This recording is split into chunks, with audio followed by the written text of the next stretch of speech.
Well done, good and faithful servant.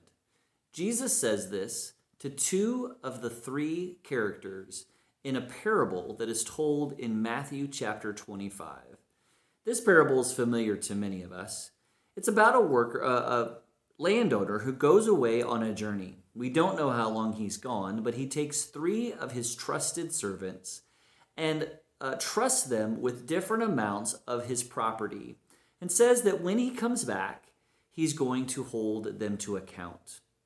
He goes away, they come back.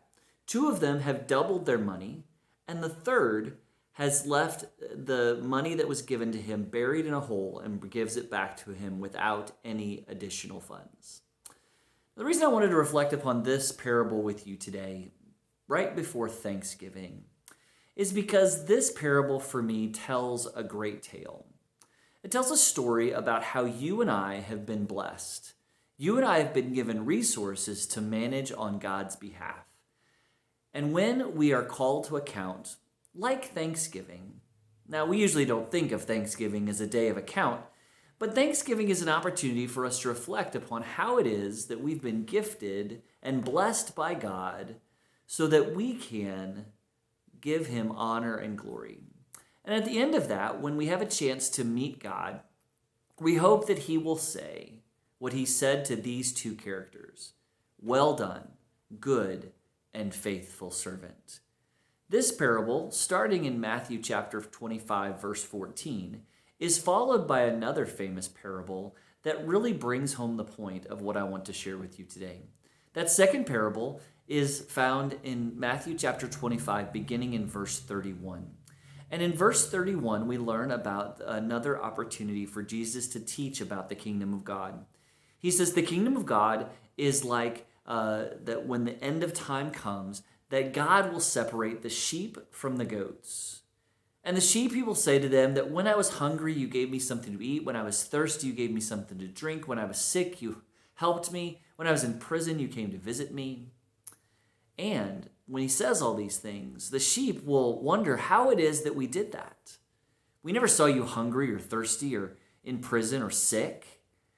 But then the master will say to them, whenever you did it to the least of these, you did it to me. And so, with the resources that we've been given, the blessings that have been to us, how is it that we use those resources, not just for our own blessing and our own comfort and our own life, but how is it that we can be thankful and grateful in a way that shares that with others, that looks upon the world and allows them to know that they can see, experience, and feel the grace of God through us. Well done, good and faithful servant. In the description of the video today, I've included a link to a song that is one of my very favorites by an artist named Chris Rice.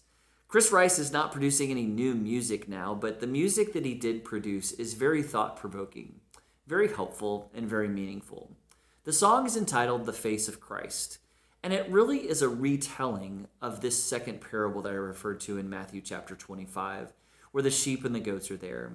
And the chorus of the song, "The Face of Christ," says that when I stoop down low and look him square in the eye, I get a funny feeling that I might be dealing with the face of Christ. I hope this blesses you today. I hope that you have an amazing and wonderful Thanksgiving.